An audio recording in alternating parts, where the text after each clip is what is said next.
My name is Shannon Morrison with More Interpreting, and the most common question that I get is, how do I prepare? I'm going to receive ASL interpreters services at my event. I don't know what to do. So in this video, I wanted to share with you all a few tips on how you can best feel comfortable and confident receiving either on-site or virtual ASL interpretation services.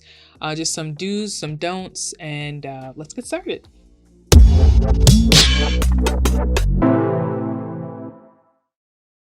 The first tip is when access starts, you start, and when access stops, you stop. The last thing you want to do is begin speaking and realize that your ASL interpreters weren't ready and everything you said, or rather nothing that you said, was interpreted. You always want to check in with your interpreters, whether that be a thumbs up if they can see you, or perhaps you're online doing a virtual event and you can drop a message in the chat or you can text them.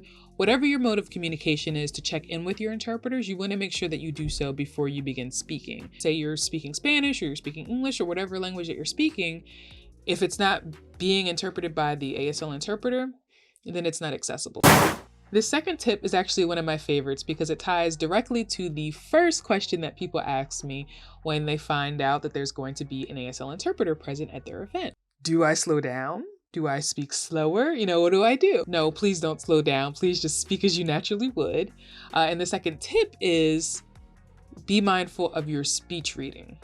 Anything that is scripted, anything that you're reading off of a document, whether that be a biography, whether that be a keynote speech, or any other type of messaging that is written down and that you're reading off of, most likely you're going to be reading it faster than you would if you had just memorized it and were relaying it that way. It really throws off the natural parts, the natural prosody, how your voice flows, your inflection.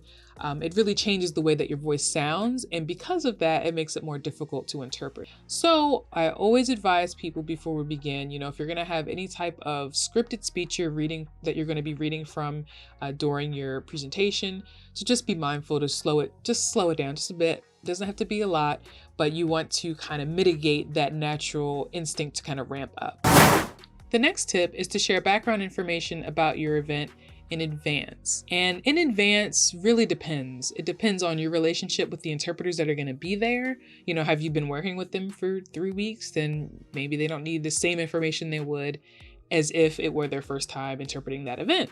But the reason for this is really, I think it's something that is often overlooked about the interpreting profession, whether that be ASL or another spoken language, is that interpreters just show up and, they hear someone speaking or they see someone signing and then they just interpret it.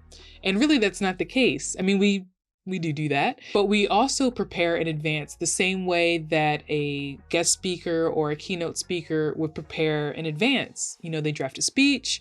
They think about who their audience is. They think about, what do I really want my audience to take from my message? And there are just a lot of things that are done in preparation for that final keynote speech. And it's the same way with interpreting. We do research on the company that has hired us.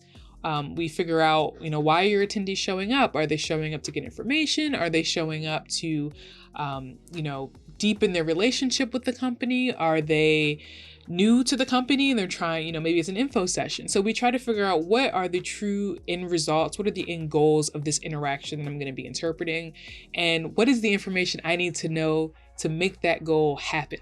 For us to best do that, whatever information you have is great. So we're talking about PowerPoints, we're talking about biographies, names of people, names of places. Maybe you're bringing research to the table. Maybe there are going to be statistics that are thrown out. Any of those details that you can share with us in advance are great, because then we're going to take that and do our own research, do our own Google searches. We're going to look at your Eventbrite link. We're going to see what type of information you sent your guest. We're going to see what type of information that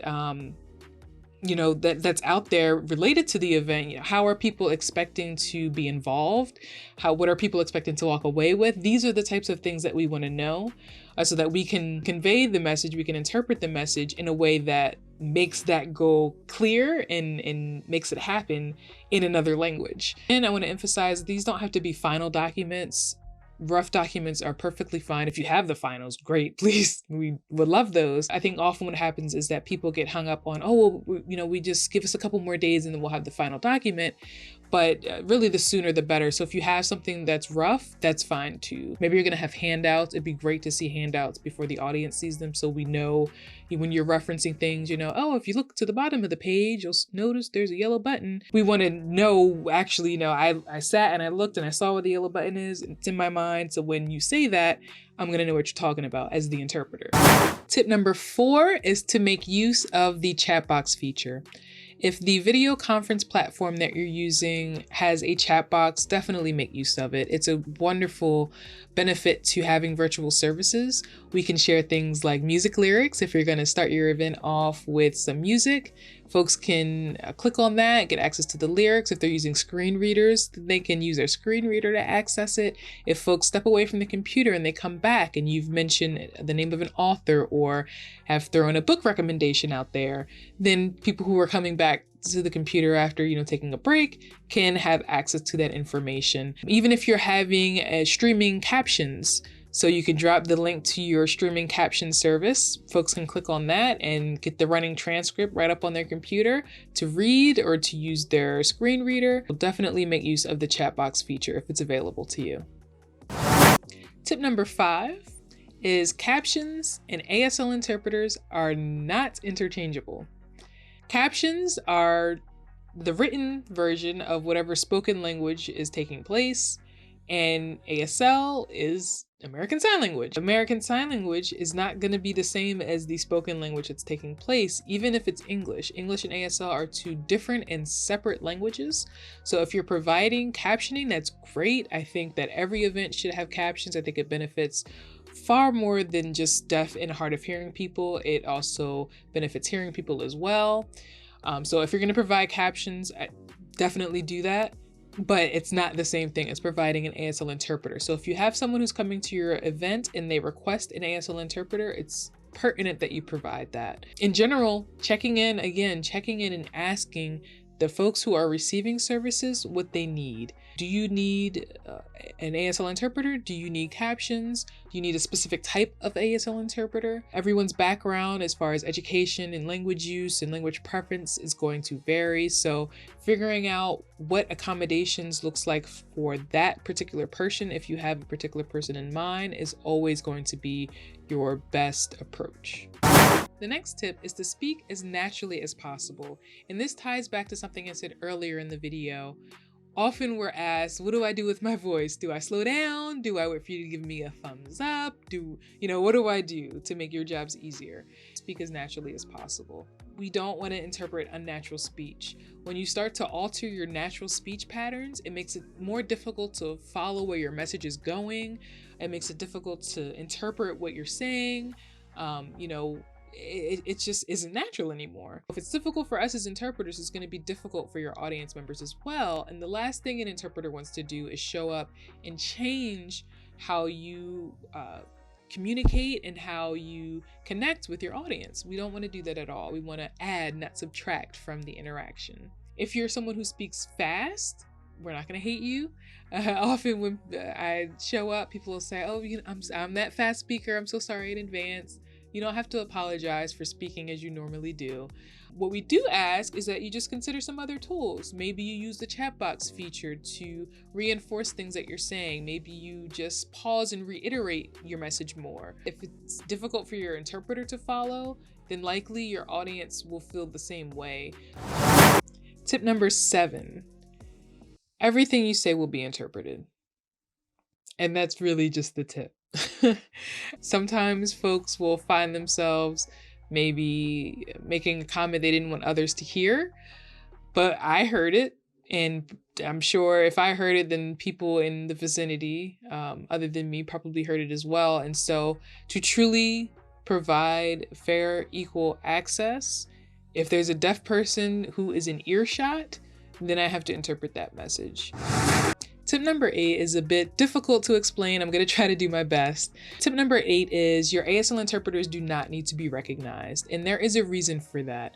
Often ASL interpreters will find that the event coordinator, wants to shout them out the same way that they're shouting out the coordination team and the tech team, and ASL interpreters don't want to be a part of that, and sometimes it can cause some, friction or just some misunderstanding.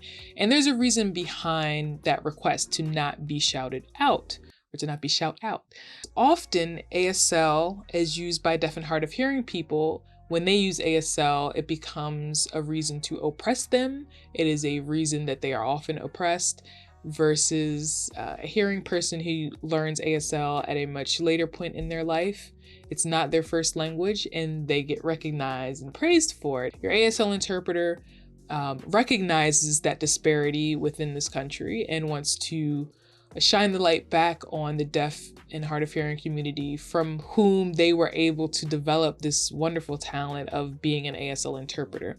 So that is the reason why you might have some pushback from folks who don't want to have that shout out there. How you can recognize this though is in the same way that you would recognize any other access service you're providing. So if you're providing captions, if you have a tech person that you are directing people to, when you mention those things, you also mention the ASL interpreter. And with that, you can add messaging of, if you have trouble finding the interpreter in a virtual setting, of course, or even in an on-site setting, if you have trouble following the interpreter, or if there are any other issues in a virtual setting, if the interpreter is freezing, please let it be known to us so that we can fix that for you, and just keep moving from there. We don't need any additional recognition. We know that the community appreciates what we do, and that is enough for us. And my last tip for you today is to ask questions. Your interpreter does not want you to feel uncomfortable or uncertain about the process of interpreting or about what to expect. If there is a question that is on your mind about what you should do, how you should act, what your interpreter needs, go ahead and ask them the question. They will certainly appreciate it. I'm sure they'll welcome it, and any good interpreter will be able to walk you through the process so that everybody is on the same page. So there you have it. I believe that was about 9 tips. I hope they helped, maybe gave you some insight on my profession, and make you feel more comfortable about being involved in an event that's being interpreted. If you'd like to learn more about ASL interpreting, you can visit our website at morrinterpreting.com. That's MORR interpreting.com. I hope this video helped, and I will see you on the next one.